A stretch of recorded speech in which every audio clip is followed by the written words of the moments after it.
अस्सलाम वालेकुम। Ninth class के स्टूडेंट इससे पहले वीडियो लेक्चर में मैंने आप लोगों को एक्सरसाइज 1.6 का क्वेश्चन नंबर 1 कराया था। क्वेश्चन नंबर 1 स्टूडेंट हमारे पास था साइमल्टेनियस लीनियर इक्वेशंस का।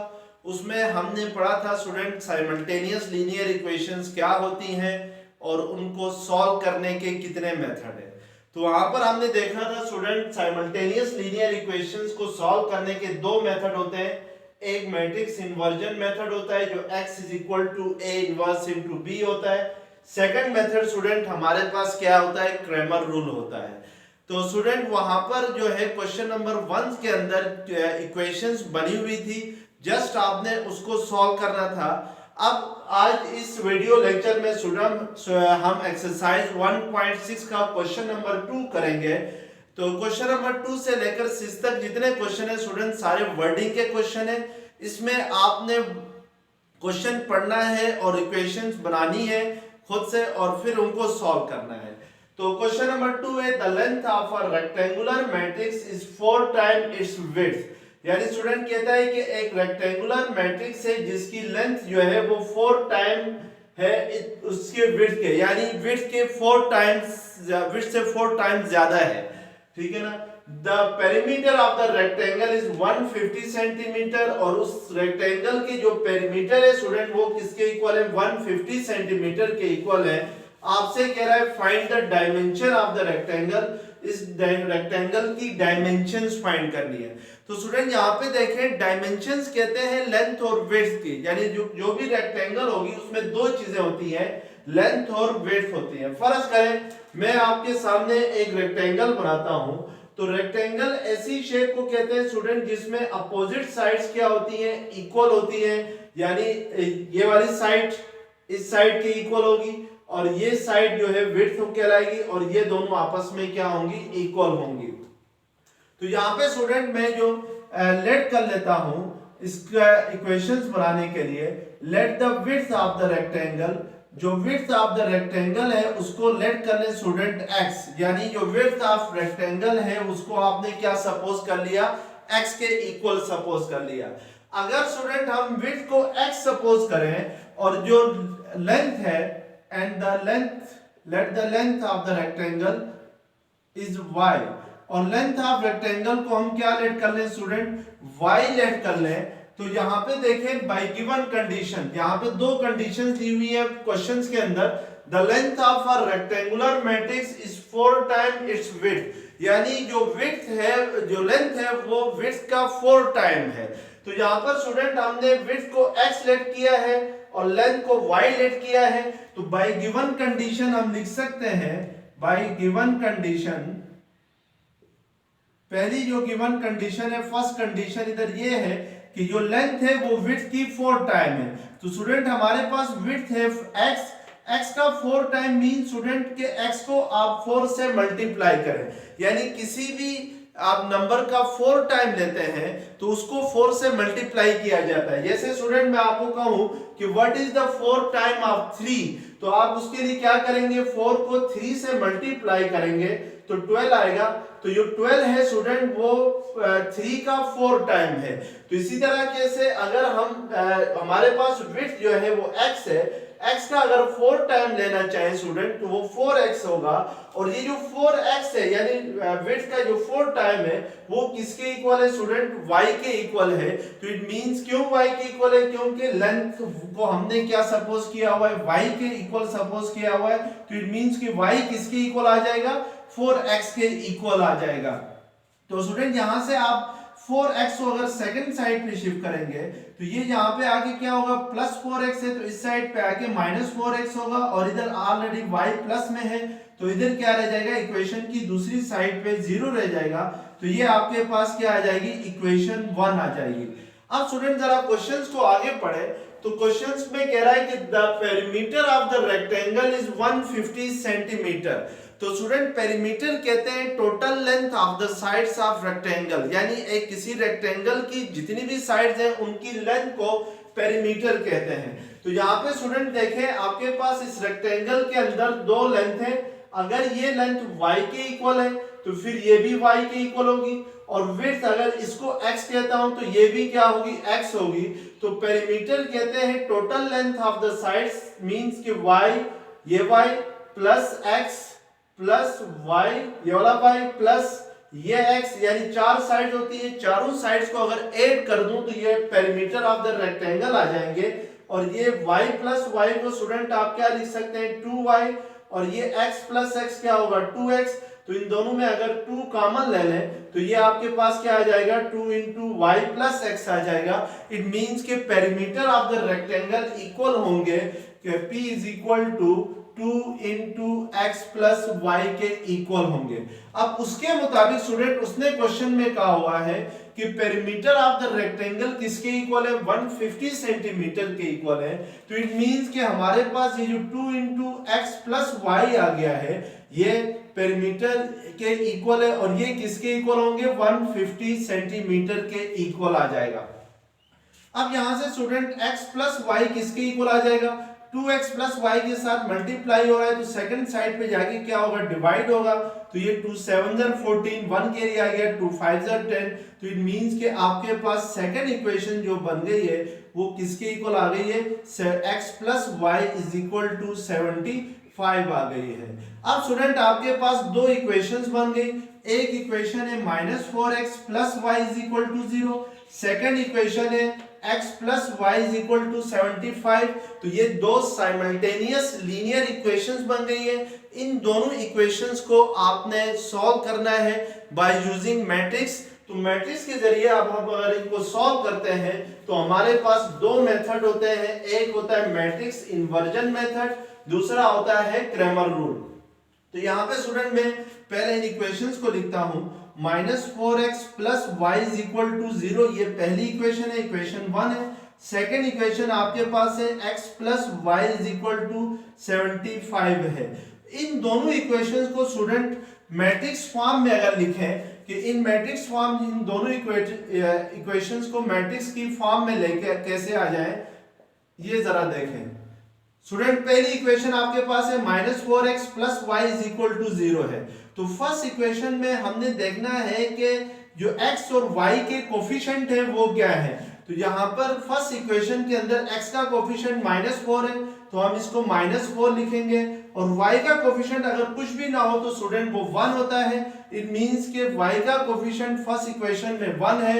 अब सेकंड इक्वेशन में जो x का कोफिशिएंट है स्टूडेंट वो 1 है, y का कोफिशिएंट भी 1 है। तो मैं यहाँ पे सेकंड रो लिखूंगा 1 1, और वेरिएबल जो यूज हो रहे हैं स्टूडेंट वो आपके पास x और y है। तो इनको आपने कॉलम वाइज लिखना है, x and y is equal to जो कांस्टेंट मैट्रिक्स बनेगी, यानी यहाँ पे 0 है कांस्टेंट टर्म और सेकंड इक्वेशन में 75 है। तो हम इनको मैट्रिक्स इन इक्वेशंस को मैट्रिक्स फॉर्म में इस तरीके से लिखेंगे। अब स्टूडेंट यहाँ पे ये जो कोफिशिएंट मैट्रिक्स है -4 1 1, इसको हम a का नाम देते हैं। ये जो वेरिएबल मैट्रिक्स है जिनको हमने फाइंड करना है x और y, इनको कैपिटल X का नाम दे दें, और जो सेकंड साइड पे कांस्टेंट मैट्रिक्स है उसको b का नाम दे दें। तो अब इस मैट्रिक्स फॉर्म को सॉल्व करने के हमारे पास दो तरीके थे, एक था मैट्रिक्स इन्वर्जन मेथड, दूसरा था Cramer rule.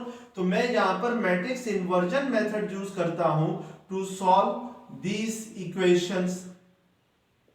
Matrix inversion method, matrix inversion method क्या होगा स्टूडेंट, अगर ax is equal to b है तो x इज इक्वल टू क्या होगा, a इनवर्स इनटू b आ जाएगा।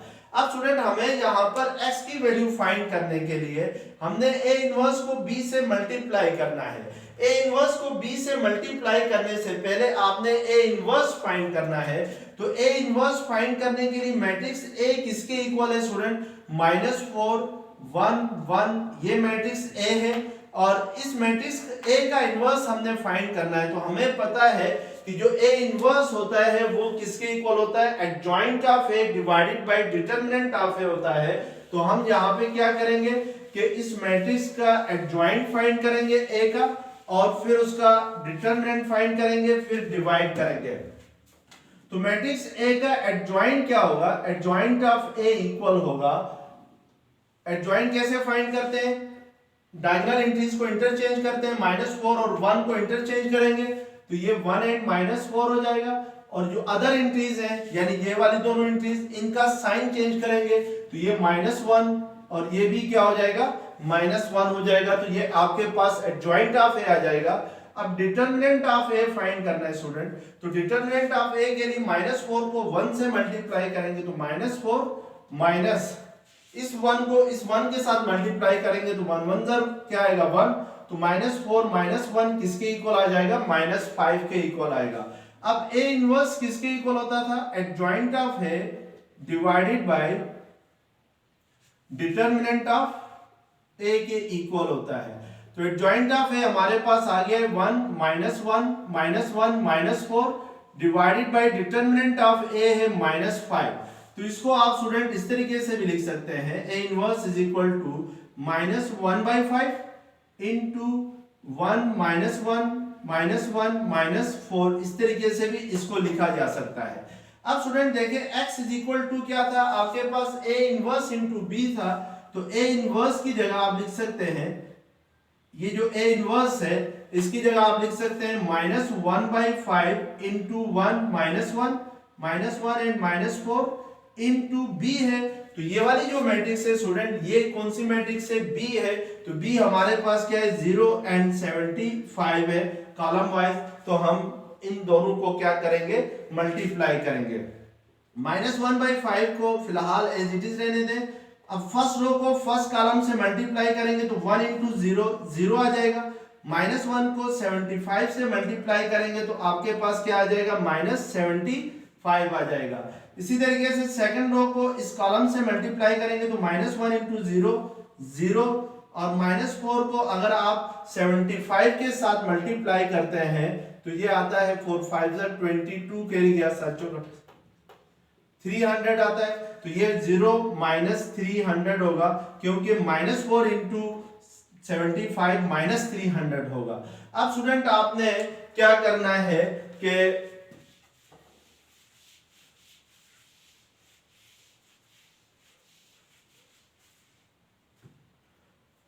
मजीद सिंप्लीफाई करना है इसको। -1/5 इंटू 0 -75 क्या होगा, -75 होगा।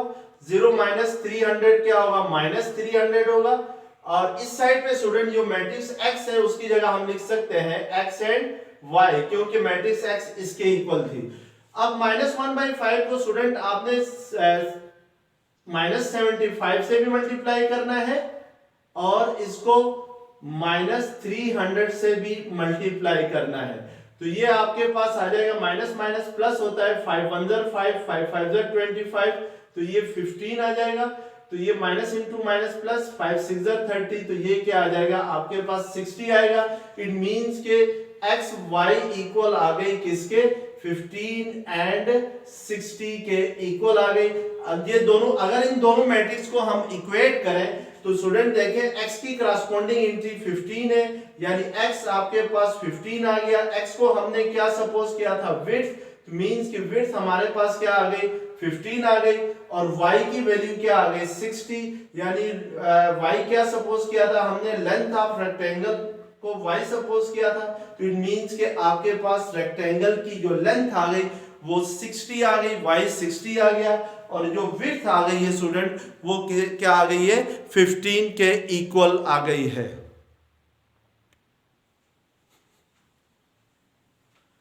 अब स्टूडेंट नेक्स्ट क्वेश्चन नंबर 4 है, the third angle of an isosceles triangle is 16 degree less than the sum of two equal angles. Find three angles of the triangle. Student यहाँ पे पहले आपने देखना है कि आइसोसेलेस ट्राइंगल कौन सी होती है कि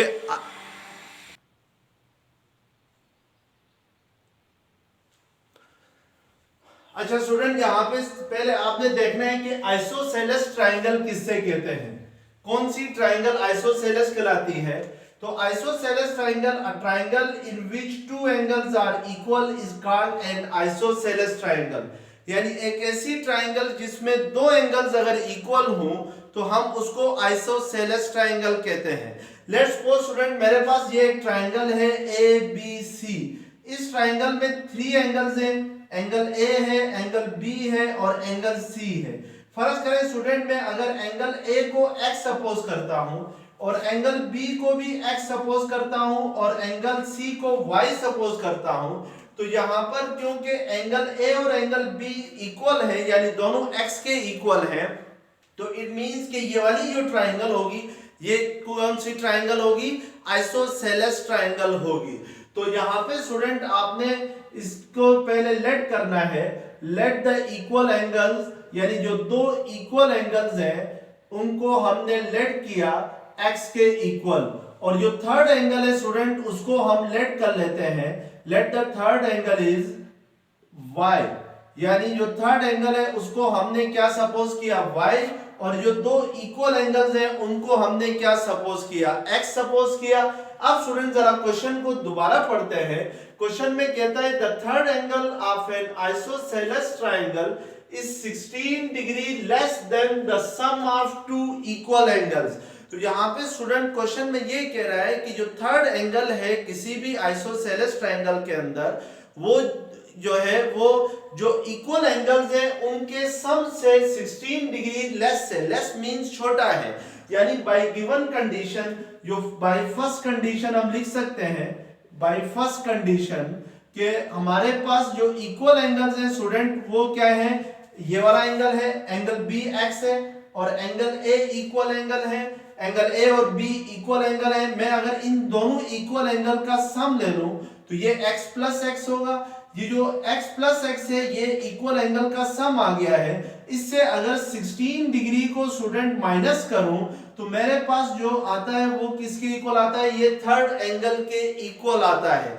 यानी क्वेश्चन की जो कंडीशन है उसके मुताबिक हमने इक्वेशन बनाई। क्वेश्चन में कह रहा है कि जो थर्ड एंगल है आइसोसेलेस ट्रायंगल का वो 16 डिग्री छोटा है किससे? सम ऑफ टू इक्वल एंगल से, यानी जो टू इक्वल एंगल है उनके सम से 16 डिग्री छोटा है।